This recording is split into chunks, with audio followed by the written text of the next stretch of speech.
হোজাইৰ মুৰাজাৰত স্কুলে স্কুলে চলিছে পৰিদৰ্শন। যোগীজান শিক্ষা খণ্ডৰ পৰিদৰ্শক অনুপ কুমাৰ বিশ্বৰ পৰিদৰ্শন মুৰাজাৰ এলেকাধীন চৰকাৰী স্কুলত।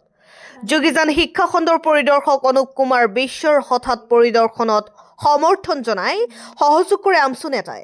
এনেকৈ হঠাৎ চৰকাৰী স্কুল পৰিদৰ্শন কৰিলে সতৰ্ক হৈ থাকিব স্কুলৰ শিক্ষকসকল বুলি কয় আমচু নেতা এজাজুল হকে। ইয়াৰ উপৰি স্কুল পৰিদৰ্শকে হঠাৎ স্কুল পৰিদৰ্শন কৰিলে মুৰাজাৰ এলেকাত শৈক্ষিক পৰিৱৰ্তন আহিব বুলি কয় তাই।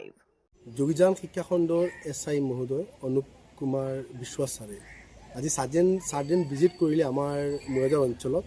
আমি তেখেতক হোজাই জিলা আমচু ফালৰ পৰা আমি ধন্যবাদ কৃতজ্ঞতা জ্ঞাপন কৰিছোঁ। কাৰণ এনেকুৱা ধৰণৰ যদি হঠাৎ সাৰ্ডেন ভিজিট হয়, পৰিদৰ্শন কৰা হয় বিদ্যালয়সমূহত, তেতিয়াহ'লে আমাৰ এই অঞ্চলৰ যিসকল চৰকাৰী বিদ্যালয় আছে বা বেচৰকাৰী বিদ্যালয় হওক, সেইসমূহ শিক্ষকসকলে নিজৰ দায়িত্বটো সুচাৰুৰূপে পালন কৰিব পাৰিব।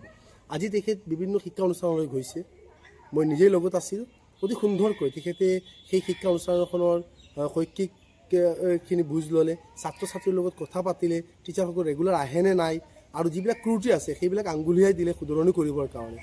মই তেখেতক স্পেচিয়েলি হোজাই জিলা আমচু ফালৰ পৰা মই ধন্যবাদ জনাইছোঁ, IS মহোদয়ক ধন্যবাদ জনাইছোঁ, আৰু জিলা আয়ুক্তকো ধন্যবাদ জনাইছোঁ, আৰু আহ্বানো জনাইছোঁ। এনেকুৱা ধৰণৰ যদি ধাৰাবাহিকতা যদি থাকে, যে হঠাৎ ছাডেন ভিজিট হয় বিদ্যালয়সমূহত, তেতিয়াহ'লে আমাৰ শিক্ষকসকল এলাৰ্ট হৈ থাকিব, নিজৰ দায়িত্বটো সুচাৰুৰূপে পালন কৰিব।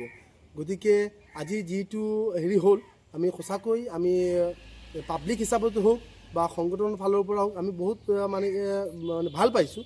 আৰু নিশ্চিতভাৱে এনেকুৱা ছাডেন ভিজিটে আমাৰ শৈক্ষিক দিশটো বিশেষকৈ হোজাই জিলাত মুৰাজাৰ এলেকাত ইয়াৰ পৰিৱৰ্তন হ'ব বুলি আশা ৰাখিলোঁ।